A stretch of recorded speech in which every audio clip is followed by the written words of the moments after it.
Olá, bom dia a todos e obrigado por participarem do nosso call trimestral de resultados do primeiro trimestre de 2023. Bom, começando pelos destaques do trimestre, um trimestre onde o mercado de ações brasileiro segue pressionado, performance ruim de todos os ativos de risco, juros de longo prazo, equity risk premium, desconto das small caps para as large caps, todos em níveis máximos históricos. O mercado ainda é bastante pressionado, mas o que a gente está vendo é que isso abre ou tem aberto uma janela de oportunidade para investimentos de longo prazo em boas empresas, difícil da gente encontrar, né? Eu estou no mercado desde 1995, são 28 anos, e eu me lembro de pouquíssimos momentos nesses 28 anos onde a gente podia comprar empresas pelos preços que a gente consegue comprar hoje no Brasil, a despeito do que é um senso comum em relação às dificuldades de curto e médio prazo que o país enfrenta. Em nenhuma outra situação passada onde as empresas eram oferecidas por esses valuations, as situações eram fáceis. Acredito até que já passamos por momentos bastante piores no Brasil aí nos últimos 28 anos, e o que acontece nesse momento com o preço dos ativos nos parece flagrantemente exagerado. E para quem tem, enfim, disposição, apetite e visão de longo prazo, eu acho que é uma grande oportunidade. Eu acho que qualquer empresário que pudesse comprar uma empresa concorrente, uma boa empresa concorrente atualmente nos preços que as ações brasileiras negociam em bolsa, ele faria, né? Olharia para os próximos 5, 10 anos e, sem dúvida nenhuma, consideraria essa uma oportunidade muito significativa. A dificuldade que a gente tem no investimento em ações, muitas vezes, é conviver com a oscilação diária de preços, né? E às vezes, o fato de você não ter precificação diária, como é o caso de uma empresa de capital fechado, ou como é o caso do apartamento que a gente mora, etc., isso dá uma falsa sensação de segurança e conforto e, por vezes, permite com que a filosofia de longo prazo seja efetivamente implementada e os retornos são muito positivos, né? Acho que a grande maioria das pessoas que construíram fortunas no Brasil construíram investindo nas próprias empresas ou vendo os seus negócios crescerem e ficando nos seus negócios por 10, 20, 30 anos, dando tempo ao tempo para que não só os negócios se valorizassem, como o valor fosse reconhecido. A gente acredita que no mercado de ações é exatamente a mesma coisa, a postura é a mesma, só que a gente tem que ter realmente bastante sangue frio para conviver com períodos como esse que a gente está vivendo. São 3 anos de performance muito difícil das ações, né? A Bolsa Brasileira desvalorizando desde o início da pandemia em 2020. Mas eu acho que é momento, de novo, de ter paciência, focar nos fundamentos, é isso que a gente vai fazer hoje. Apresentação bastante concentrada em alguns casos de investimento, tanto do fundo Leblon Ações quanto do fundo Leblon Pipes. Começando pelas principais contribuições no trimestre, nós tivemos do lado positivo a Natura, Priner e CCR. Priner e CCR, nós vamos detalhar os investment cases na seção estudos de caso. E do lado negativo, nós tivemos Mills, Loja Renner e B3. Por coincidência, as 3 principais posições do fundo, empresas que a gente está bastante confortável com a perspectiva de longo prazo, com a evolução das operações, preço das ações extremamente descontado. Acho que esse movimento no trimestre não reflete o que são os fundamentos dessas 3 empresas. Fizemos algumas mudanças na carteira, aumentamos a nossa exposição a Brisanet, CCR e Priner, que são as 3 empresas que nós vamos comentar hoje no call. Aumentamos um pouquinho de Ocean Pact também e fizemos caixa vendendo parte da nossa posição em Alper. Na nossa visão, em termos de valor relativo, Brisanet e Priner, principalmente, ficaram mais interessantes do que Alper nesse momento. Com isso, a carteira do Leblon Ações encerra o trimestre praticamente 100% investida. A nossa posição baixíssima de caixa reflete a nossa percepção de que tem muita empresa barata e tem muita empresa boa, muito descontada, então a gente quer estar 100% investido, ou muito próximo a isso. Principais posições B3, Mills e Lojas Renner. Na sequência, Santos e Natura completam as 5 primeiras, e depois a gente tem Priner, que já aparece como a 6ª maior posição do fundo, com 5% da carteira. Grupo Pão de Açúcar, Ocean Pact, CCR e BTG Pactual completam as 10 maiores posições do fundo, que somadas representam 63% da carteira do Leblon Ações. Hoje, a carteira do Leblon Ações, quando a gente faz aquele exercício tradicional que a gente faz aqui na Leblon todo mês, desde 2008, a gente encontra um potencial de valorização teórico. Esse potencial de valorização teórico é medido pelo fluxo de caixa descontado de todas as empresas que compõem a nossa carteira, e hoje esse exercício aponta para um potencial de valorização teórico de 93%, que é o maior da nossa série histórica. E é sempre importante lembrar que esse potencial de valorização, esse upside, ele é calculado utilizando uma taxa de desconto que reflete já o momento difícil que a gente vive hoje, com juros de longo prazo, a inflação mais 6%, mais 6,5%. Isso já está refletido na taxa de desconto que a gente utiliza para calcular esses potenciais de valorização por fluxo de caixa descontado, e hoje a gente tem esse valor aí de 93%, que é o valor máximo da nossa série histórica. Essa é a carteira do Leblon Pipes. Como nós anunciamos em abril do ano passado, nós lançamos um fundo com uma estrutura de resgate mais restritiva, que nos permitiu concentrar a carteira só nas small caps, onde a gente tem alguma participação que nos garanta uma governança diferenciada nessas empresas, estando na presidência do Conselho de Administração, como é o caso da Priner, ou estando no Conselho, como é o caso da Mills, ou em algum comitê estatutário. Então, são empresas onde a gente tem uma participação bastante próxima, via de regra mais de 2% do capital total, em alguns casos presença no Conselho, e essa carteira é bastante concentrada aí nessas 8 empresas que hoje a compõem, e esse portfólio ele tem hoje um upside medido pelo mesmo exercício do slide anterior, de 116%. E por que a gente tem esse upside todo? Quer dizer, o que está acontecendo? Por que tanto prêmio na mesa, né? Quer dizer, você tem todos os ativos brasileiros com uma valorização ali extremamente pressionada pelos eventos dos últimos 2, 3 anos e pela perspectiva senso comum vigente, né, no mercado hoje. Então, com isso, nós temos o juro de longo prazo brasileiro acima de 6% real, acima da inflação medida pelo IPCA, um dos maiores valores da série histórica, ali desde o ano de 2009. Evidentemente que esse juro real de longo prazo contamina todos os preços dos ativos da economia brasileira. Em cima desse juro real de longo prazo elevado, você tem um Ibovespa negociando com um prêmio de risco implícito, que é o maior da série histórica desde 2009. Então, o prêmio teórico para você comprar ações médias do Ibovespa hoje, sobre a renda fixa, é de 8% ao ano. Então, seria um equity risk premium de 8% ao ano. Se nós tirássemos Petrobras e Vale dessa conta, que hoje negociam com múltiplos muito baixos e elevam esse cálculo do prêmio de risco de Ibovespa, ainda assim nós teríamos um prêmio de risco superior a 6%, que também seria o maior dessa série histórica. Então, a gente tem um juro de longo prazo fora do lugar, o prêmio de risco de Ibovespa fora do lugar para cima também, e o prêmio de risco adicional por liquidez também fora do lugar, que é o prêmio de risco das small caps brasileiras, também 2 desvios padrões acima da média, e nas máximas históricas, quando a gente olha ali desde o ano de 2009. Então, evidentemente que existem nuvens no horizonte, preocupações de curto e médio prazo, algumas, na nossa visão, mais exacerbadas do que deveriam. Muito do que se produziu nos 100 primeiros dias de governo foi ruído. Evidentemente que tiveram declarações infelizes também, mas, em termos práticos, na nossa visão, não justifica o patamar de valor das empresas brasileiras, principalmente quando a gente olhar como é que elas estão indo, né? E eu acho que é um slide interessante para a gente sair desse barulho de curto prazo, o que o governo diz, o que o governo não diz, como é que as empresas estão performando, né? Quando a gente olha o que aconteceu no ano de 2022, e nesse gráfico nós temos todas as empresas que compõem a carteira do fundo Leblon Ações, como elas performaram em 2022, em termos de crescimento de receita e crescimento de rentabilidade, crescimento do EBITDA.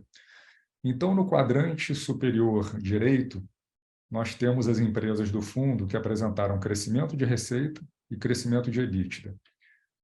No quadrante inferior do lado direito, as empresas que apresentaram crescimento de receita, porém queda no EBITDA, e assim sucessivamente. A gente consegue enxergar claramente que a grande maioria das empresas que compõem o nosso fundo apresentou crescimento de receita e crescimento de EBITDA no ano de 2022.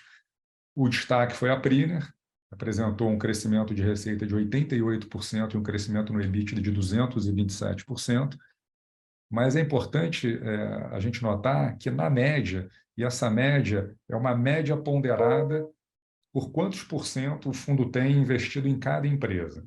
Então, vamos imaginar o Fundo Leblon Ações como se fosse uma holding de participações minoritárias em empresas de capital aberto.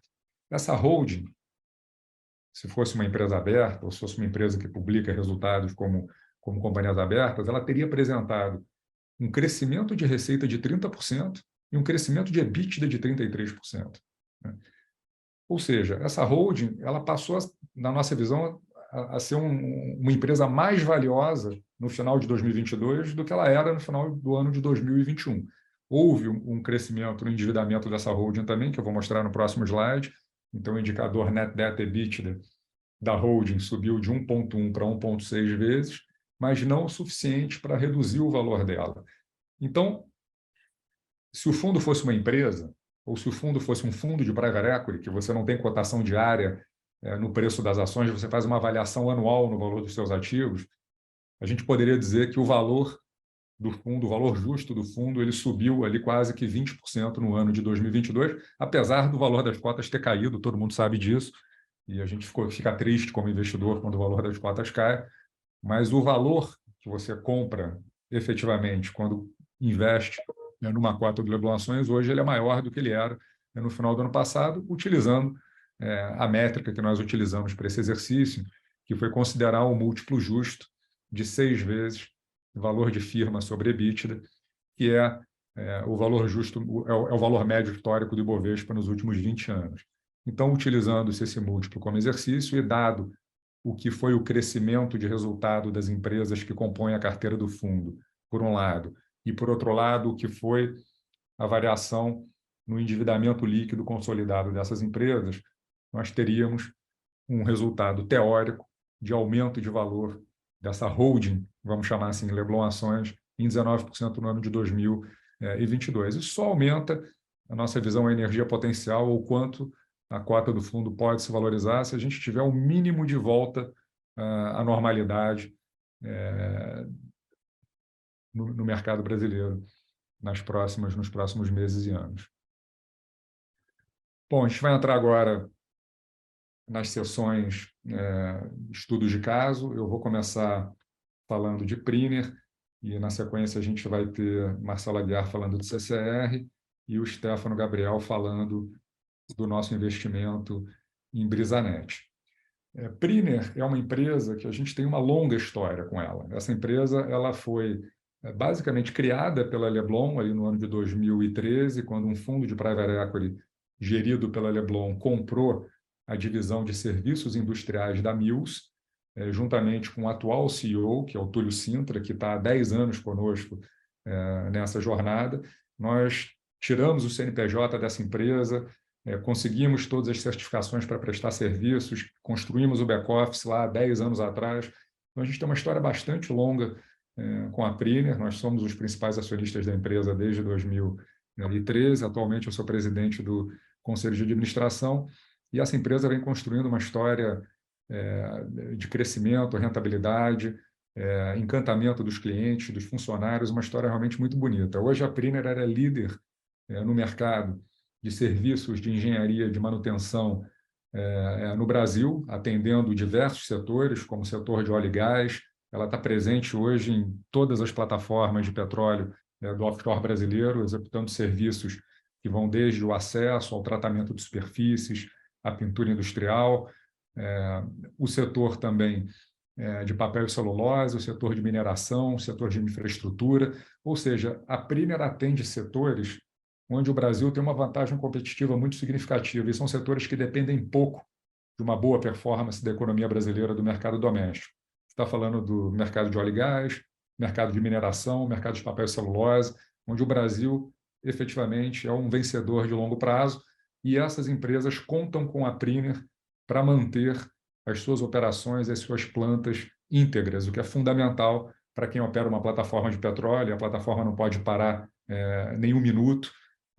Para quem tem uma planta industrial como Klabin, Suzano, a própria Vale, que são plantas que precisam estar bem cuidadas, até para manter a integridade dos ativos e das pessoas que trabalham nessas plantas, o que faz com que o negócio da Priner seja um negócio bastante resiliente, um negócio de receitas recorrentes, porque aconteça o que acontecer, a manutenção das plantas ela continua acontecendo. Então, as obras da Priner são basicamente obras de manutenção, não são obras de construção de novas plantas, não são obras de manutenção e cuidado com a integridade dos principais ativos industriais do Brasil.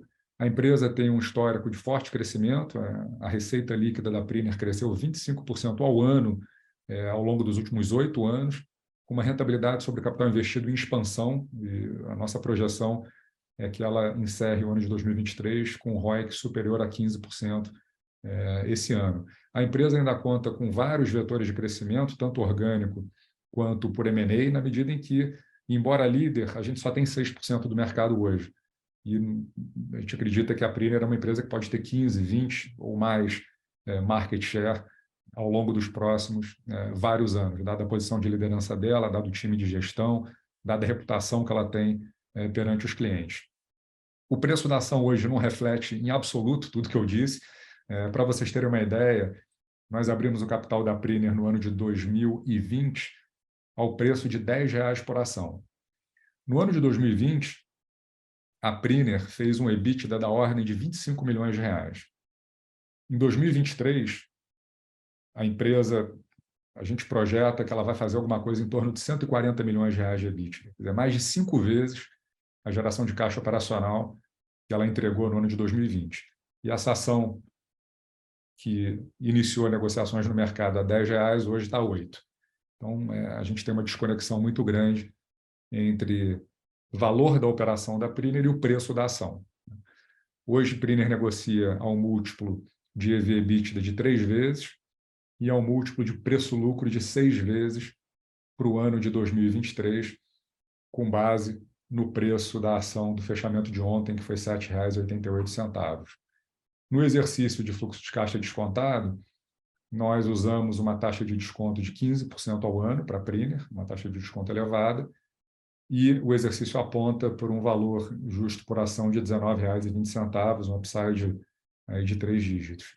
E as nossas premissas são um crescimento de receita de 14% ao ano, lembrando que essa empresa tem crescido a uma taxa de 25% ao ano há 8 anos, a gente acredita que 2023 não vai ser diferente, mas por conservadorismo a gente projeta um crescimento de 14% ao ano, com uma margem EBITDA de longo prazo de 14%, que é muito próxima à margem que ela faz hoje, o que também é conservador, porque a Priner tem adquirido empresas nos segmentos principalmente de inspeção e manutenção de infraestrutura, que são empresas que trabalham com margens maiores e com retorno sobre capital empregado maior também do que o business da Priner consolidado hoje.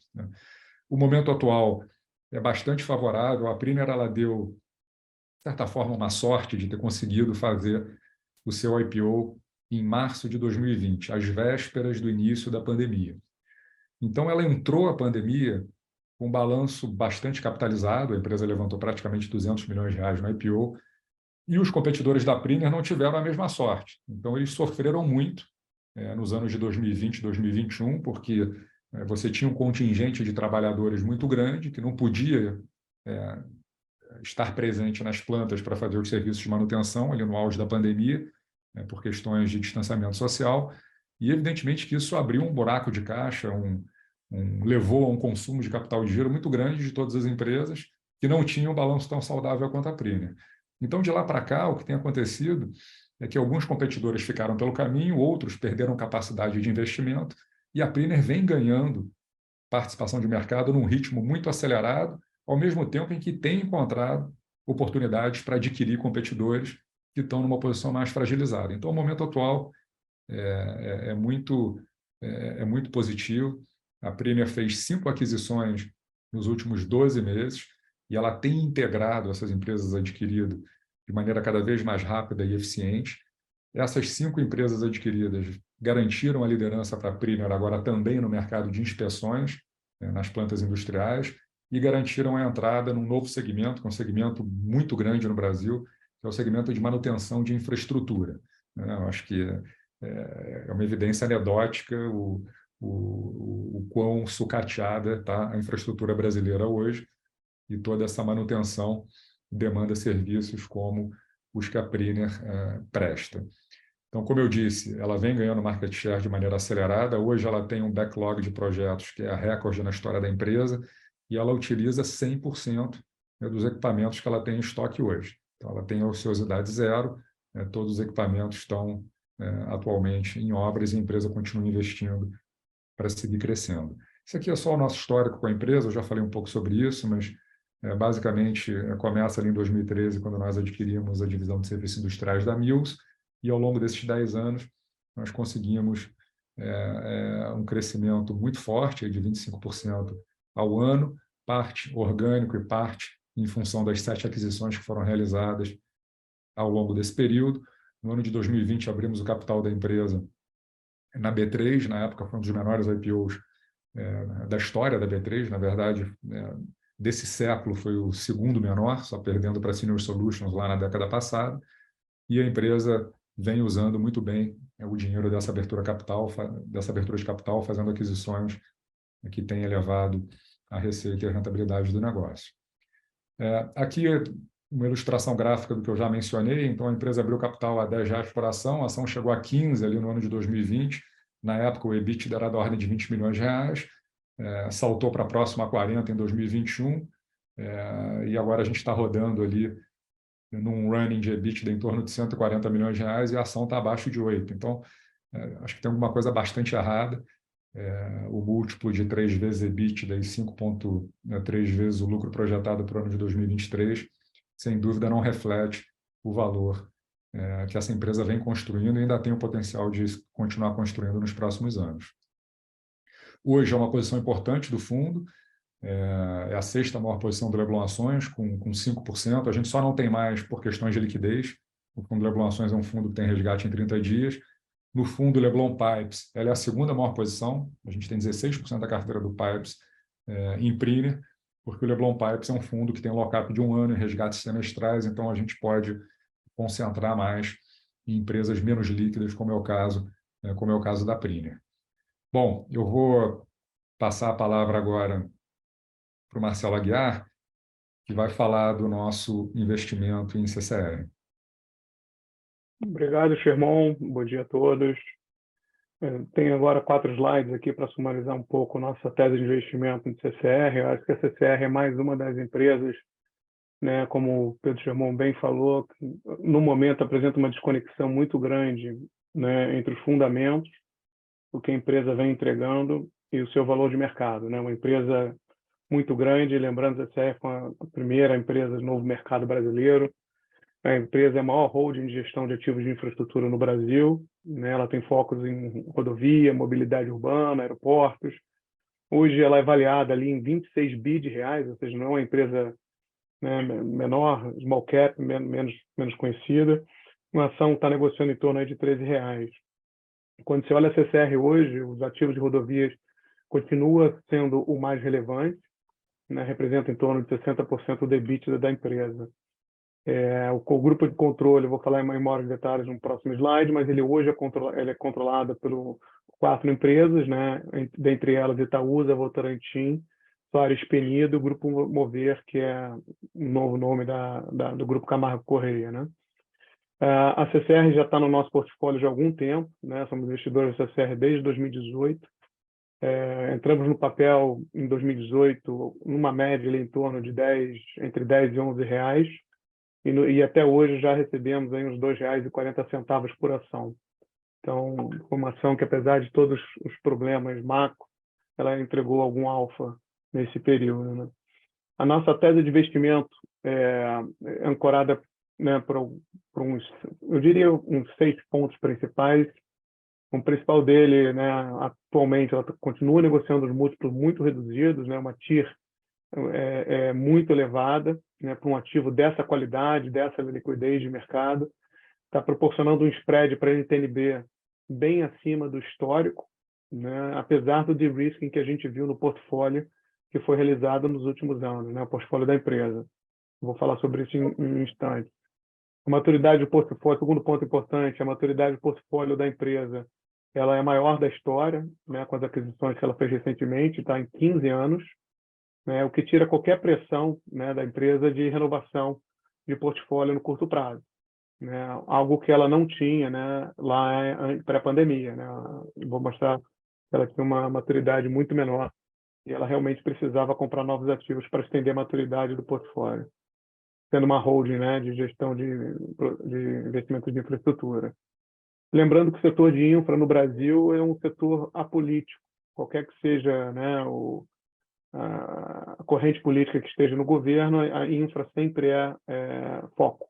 Então, teremos um pipeline aquecido de leilões nos próximos anos. O governo está só chegando, né, está se arrumando e definindo suas diretrizes. Teremos, sem dúvida, vários leilões de infra, rodovia, mobilidade, né, e aeroportos menos, né, porque grande parte deles já foram vendidos. Quarto ponto que eu diria, assim, os ativos, né, eles compraram vários ativos recentemente e que vão trazer forte crescimento de lucro, de receita, EBITDA e lucro nos próximos anos, e claramente não está precificado. Penúltimo ponto que eu diria, essa mudança no grupo de controle já melhorou a governança da empresa e tem uma probabilidade razoável que a CCR vire uma corporation em até 5 anos. E último ponto, enfim, a ação aí é uma questão mais top-down, a gente olha um pouco menos, né? A gente é muito mais focada no bottom-up, no micro, mas a ação é uma bond proxy, né? Então, o mercado vê a ação da CCR, ela tende a oscilar mais do que deveria para cima ou para baixo numa oscilação de juros futuro, né? Então, a gente pode estar aí ao redor de pico de juros, talvez seja um momento interessante para investir mais em CCR, né? No nosso modelo, né, em termos de valuation, a gente tem a CCR negociando a 6,3 vezes EBITDA para 2023. A média histórica da empresa é 10 vezes, né, então tem um desconto relevante, um TIR nominal, né, no fluxo de caixa livre de 18% ao ano. Isso aí dá um spread para o NTNB de uma maturidade equivalente ao portfólio da CCR de 6,6% ao ano real. Ou seja, você comprando CCR hoje, segurando, né, obviamente, enfim, um pouco provável que alguém segure 14 anos, mas na média você estaria lock-in um juros real acima da B, da mesma maturidade de 6,6% ao ano, tá, em termos reais. Eu me lembro da CCR no passado chegar a negociar com prêmio em termos reais para a NTNB. Tá? Se a gente assumir uma normalização, né, de juros no Brasil, algo que vai ocorrer em algum momento, assumindo um juros nominal aí em torno de 8%, um PIB de 2,5%, né, a CCR estaria negociando apenas 10 vezes preço-lucro, tá? Porque é muito baixo. Ela, né, negociava mais próximo de 20 vezes no passado, que não muito distante. Então, enfim, nesse cenário, um cenário assim de normalização de juros, né, de o PIB aí nem crescendo tanto, estou falando aí de 2,5%, eu não acho difícil que a CCR dobre de valor em 3 anos. O momento atual da empresa, né, o segmento de rodovias, ele já está operando num patamar acima do pré-pandemia, então o principal segmento da empresa já está acima do pré-pandemia. O segmento de aeroportos e mobilidade, os aeroportos estão negociando 10%, tá, em termos de passageiros, né, 10% abaixo do pré-pandemia, e a mobilidade 20%. No caso da mobilidade, os contratos que ela tem protegem, né, a empresa em relação a movimento de passageiro abaixo da curva que foi projetada nos leilões que ela venceu. Consequentemente, ela recebe contrapartidas financeiras dos estados toda vez que os passageiros ficam abaixo de um certo limite da curva projetada no leilão. Então, é mais um hedge que ela tem em relação a esse cenário de mobilidade com passageiros abaixo da curva, né? Alguns outros eventos relevantes agora do momento atual, obviamente, o grupo de controle, o novo grupo de controle, o novo presidente, que já foi selecionado em março de 23, e ele assume agora em final de abril. O próximo slide, por favor, Sherman.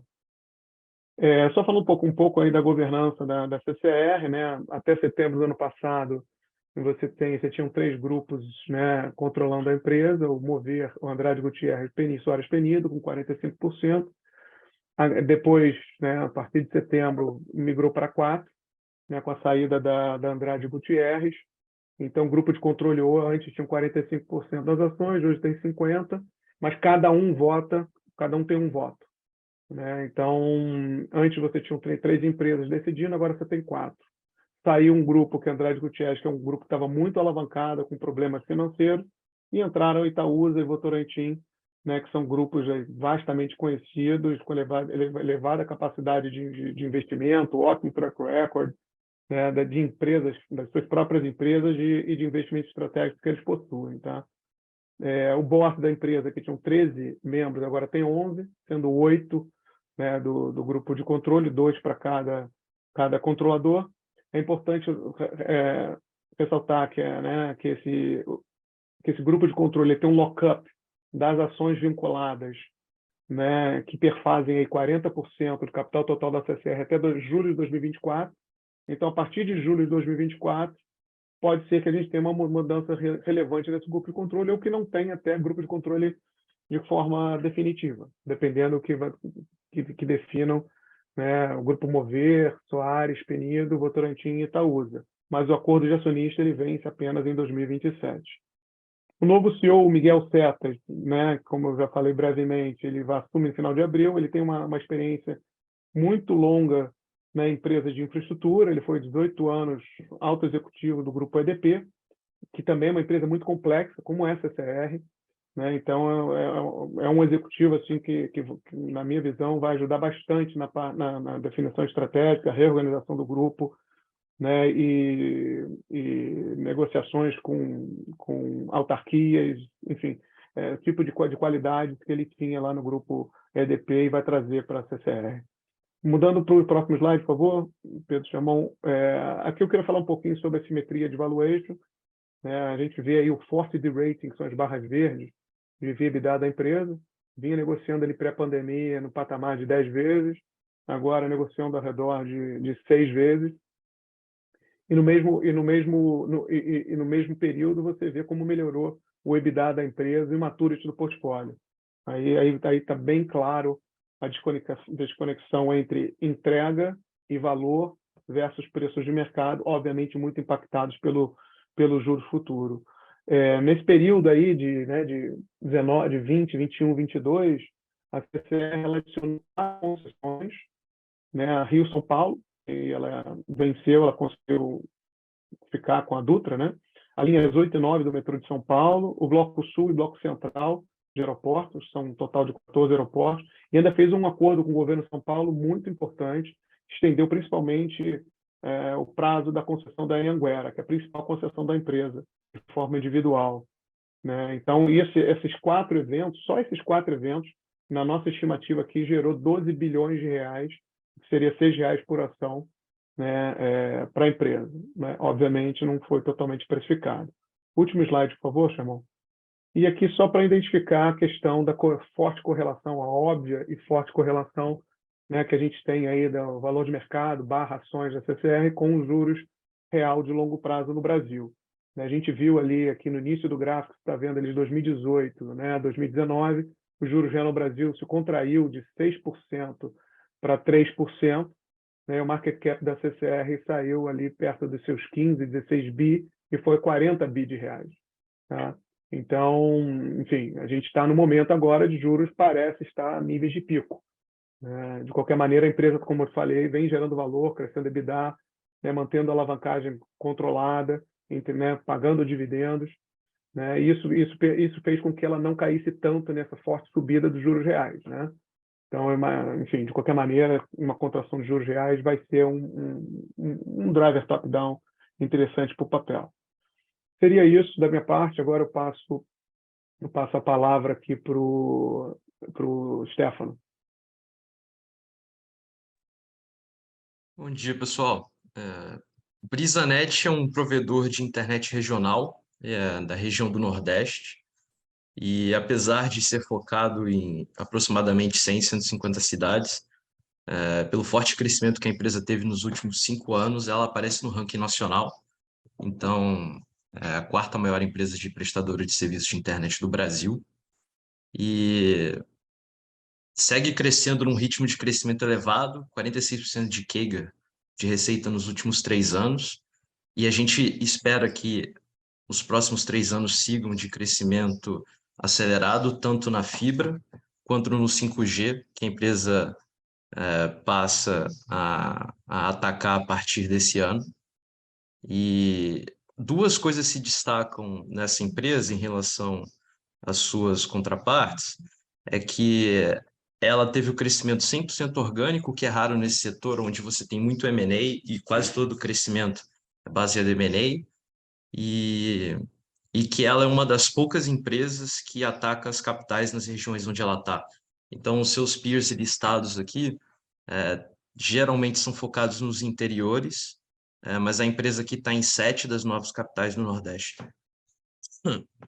Em termos de valuation, a empresa tem valuations atrativos, EV/EBITDA é a métrica geralmente utilizada para se olhar o setor de telecom. Isso aqui é um pequeno desconto para alguns peers, como o desktop, é um desconto mais significativo para empresas grandes de telecom como o Vivo, que tem menor crescimento, e um desconto significativo para as rodadas de M&A que a gente vê no mercado não listado, as empresas regionais se consolidando ou os fundos de private equity consolidando outros mercados. As transações acontecem em múltiplos muito maiores do que a gente vê BrisaNet negociar. Então, hoje a empresa negocia aproximadamente R$ 1.500 por cliente. Isso é cliente já gerador de receita recorrente. E a gente vê transações acontecerem entre R$ 2.500 e R$ 3.000 por cliente. E utilizando a ferramenta de DCF, que é a principal medida de valor aqui da empresa, a gente vê upsides bastante significativos com premissas conservadoras. Então, a empresa está num setor de capital intensivo, um pedaço desse capital vai ser utilizado para criar a infraestrutura do 5G, da qual a gente não modela grandes receitas nos próximos anos, e isso penaliza o DCF. E mesmo assim, a gente encontra upsides significativos de mais de 100%.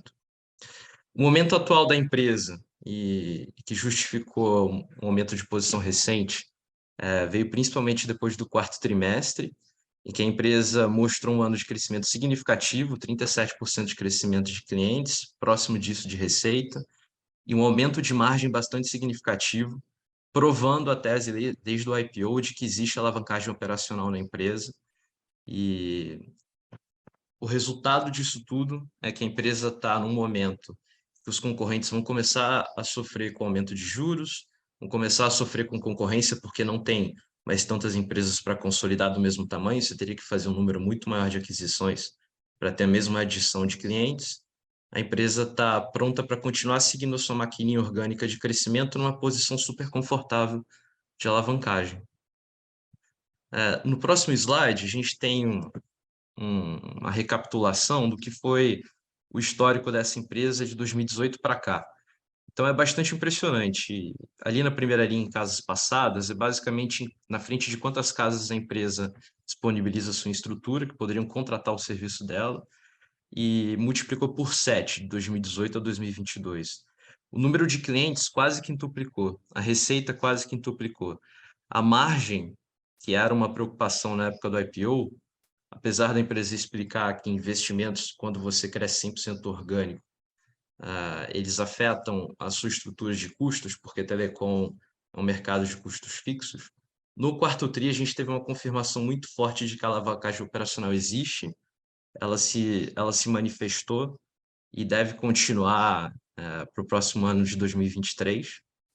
E a empresa, vendo que fez bastante estrutura, mais que multiplicou por 7 o número de casas passadas, já tem um crescimento potencial contratado significativo para os próximos anos, sem necessidade de grandes aumentos de CAPEX. Então, uma outra mensagem positiva é que de 2022 para 2023, a gente ainda segue num setor de capital intensivo, mas investindo menos CAPEX, o que melhora a geração de caixa e diminui o endividamento. Então, essa mensagem é importante reforçar do momento da empresa, em que os concorrentes devem começar a sofrer, tanto por aumento de juros, quanto pela concorrência e não poder se utilizar tanto da alavanca de M&As e aquisições, a empresa vai estar preparada, com um balanço confortável, com uma maquininha de crescimento orgânico que funciona, para atacar e liderar o mercado. Eu só peço perdão por um pequeno typo aqui. Esse número, na verdade, é 934, não 534, mas a mensagem é a mesma. A empresa tem endividamento confortável, com dívidas sem vencimentos curtos e sem necessidade de capital externo para tanto executar o crescimento de fibra ótica, banda larga, quanto o 5G, que é um mercado que ela penetra a partir desse ano. No próximo slide, a gente tem uma foto do posicionamento. A gente consegue acompanhar esse setor mensalmente, com um pequeno atraso, mas mensalmente, né? O último dado disponível na Anatel é de fevereiro. A empresa aparece aqui como quarta maior no ranking nacional. E mais importante ainda, olhando o ranking regional, tem uma diferença significativa entre ela e os segundos e terceiros lugares. E vejam que ela, com 1 milhão de acessos, o top 10 tem 80 mil. Isso aqui já dá uma dica de quão pulverizado é esse mercado, tá? E é por isso que a gente dá tão valor na estratégia de crescimento orgânico da empresa. Se você olhando esse mercado para o Nordeste inteiro, encontra que se você comprar o 10º maior player, ou mesmo o 7º maior player, talvez você não acrescente nem 10% de crescimento na sua base, o crescimento via M&A é bem mais complicado. Se você fizer esse filtro mais granular ainda por cidade, só piora. E no próximo slide, a gente tem uma ideia, que eu acho que talvez seja o mais importante aqui, de qual o potencial de crescimento dessa empresa, dado toda a base de capital, todo o investimento que ela já fez. Essa empresa, como eu disse, está em 7 das 9 capitais do Nordeste, tem um plano de estar em todas muito em breve. E se você olhar na lista de maiores cidades da base de clientes, você ainda encontra cidades pequenas nos top 10 cidades. A ideia, no que a gente acredita, é que as capitais onde ela entrou nos últimos 2 anos estão crescendo em ritmo acelerado, estão maturando e em breve vão ocupar esse espaço. Então, se o passado se repetir, em que a empresa é dominante na maioria das cidades em que ela ataca, a gente tem um crescimento potencial já contratado numa infraestrutura que já foi feita, já foi paga, já instalado, bastante significativo. Eu acho que uma outra forma de olhar isso é que essa pizza à direita, a gente tem um percentual do número de clientes que está em cidades onde a empresa tem mais de 50% de share, ou seja, mais da metade do mercado da cidade, entre 20 e 50 e menor do que 20. Nós acreditamos que o passado aqui, de certa forma, se repete por causa dos fundamentos da estratégia de execução da empresa, que essas empresas que estão em menor do que 20 e entre 20 e 50 são as cidades onde a empresa está há menos de 2 anos e, ao maturarem, vão chegar num market share parecido onde a empresa já está há bastante tempo, como João Pessoa, onde a empresa é a maior provedora de internet da capital, com uma larga distância para o segundo lugar. Se isso acontecer, se nas cidades onde a empresa está há menos de 2 anos, ela maturar com pelo menos 25% ou 30% de market share, a gente tem praticamente uma dobrada do número de clientes da cidade, da base de clientes da empresa. Se isso acontecer apenas nas capitais, a gente adiciona por volta de 450 mil clientes, que daria um pouco mais de 40% de crescimento. E se isso acontecer nas pequenas e médias cidades, que você vê onde a empresa também tem presença, como Juazeiro, Campina Grande, Parnamirim, e outras onde a empresa está entrando, isso acrescenta mais 50% a 60% de crescimento. E isso tudo, sem contar que esse ano a empresa está fazendo 700 milhões de reais de CAPEX, metade disso é para atender ainda mais cidades, ainda mais casas com internet. Então, o potencial de crescimento aqui nesse setor, apesar de sabermos do histórico de competitividade, para a empresa que tem um modelo de crescimento orgânico e agora tem um balanço confortável, é bastante positivo. A última informação que não está nesse gráfico, mas é importante dizer, é que esse ano a empresa penetra um novo segmento de telecom, que é a telefonia móvel, que também expande o mercado potencial dela de forma significativa. Se você considerar que hoje ela tem um ARPU entre 90 e 100 reais de banda larga, na casa onde ela presta, e que cada casa tem entre 2 ou 3 celulares, mesmo cobrando um ticket baixo entre 20 e 30 reais por aparelho, você tem um aumento significativo de receita, né? Então, eu acho que, principalmente depois dos últimos resultados, a alavancagem operacional positiva que a gente viu acontecer e a perspectiva de crescimento que a empresa tem num balanço confortável, é uma tese interessante de alto potencial de crescimento aqui para a gente.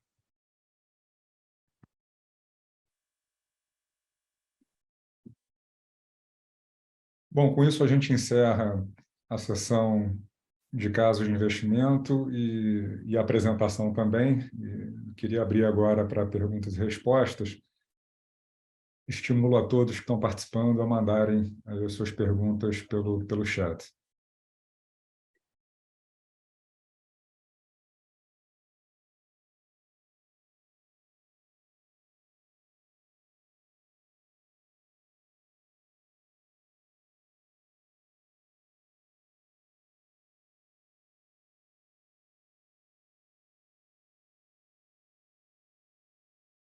Bom, a gente tem as primeiras perguntas aqui, quer dizer, o macro pesando em excesso sobre o micro.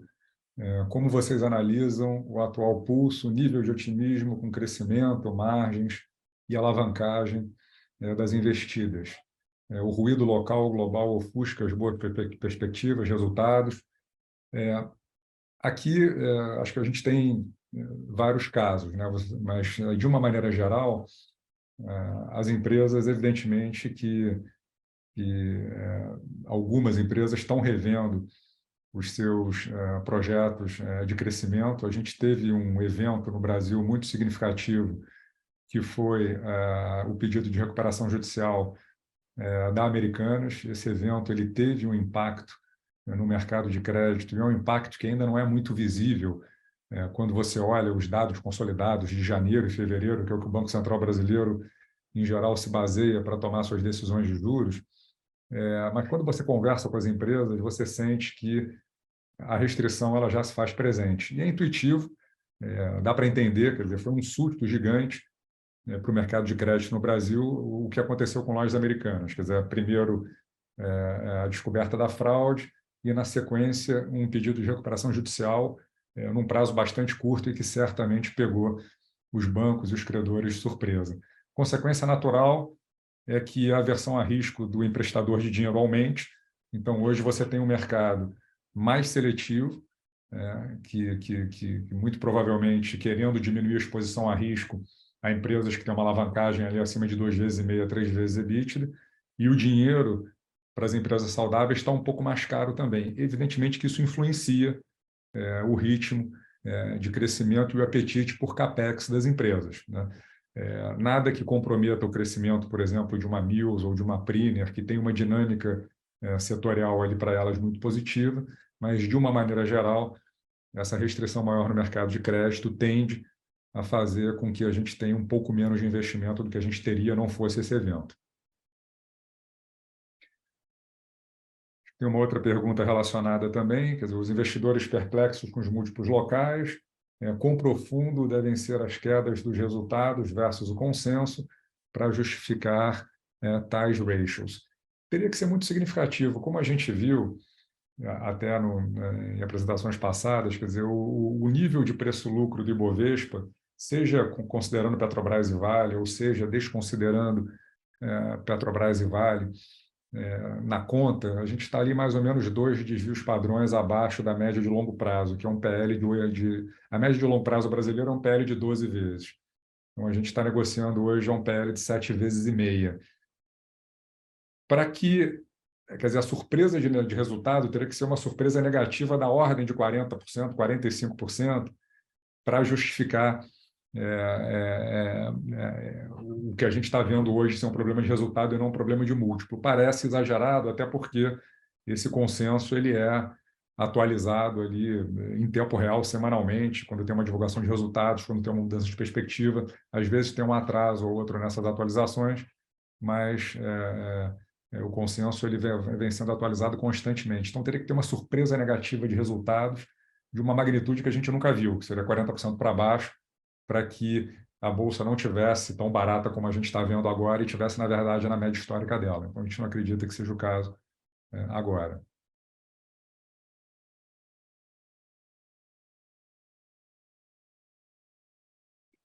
Alguma opinião sobre fair value, risk premium de longo prazo para equities locais, sem entrar no mérito de ciclo, quão distante está de níveis atuais?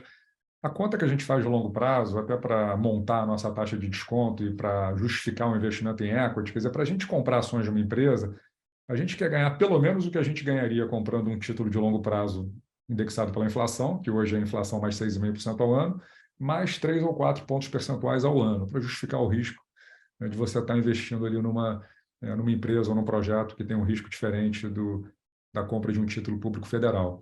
Então, isso daria ali a gente usa um equity risk premium alvo entre 3% e 4% quando faz conta para investir nas nossas empresas, e hoje o equity risk premium implícito é muito maior do que esse, né? Hoje você tem ali, dependendo da empresa que você olha, 6%, 7%, 8% ao ano de excesso de retorno em relação ao juro de longo prazo no Brasil, o que, repetindo, é uma situação bastante atípica, mesmo para quem está há quase 30 anos acompanhando os preços de mercado.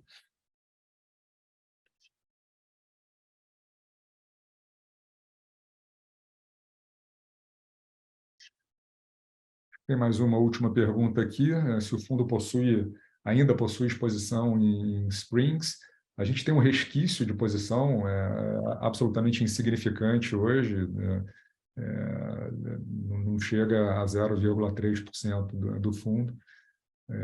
Aí se a gente pode comentar um pouco sobre o que essa empresa está passando um momento muito difícil, é uma daquelas empresas que vinha bastante alavancada já, ou com nível de alavancagem razoavelmente alto antes da pandemia, sofreu um impacto importante nas suas operações na pandemia e, mais recentemente, com a restrição do mercado de crédito, esse impacto aumentou ainda mais. Então, hoje, é uma ação que negocia num preço de distressed, um preço de companhia que não vai conseguir gerar valor para os acionistas, mas é uma posição insignificante do fundo, e é um resquício de posição, mas é uma empresa que está numa situação bastante difícil atualmente.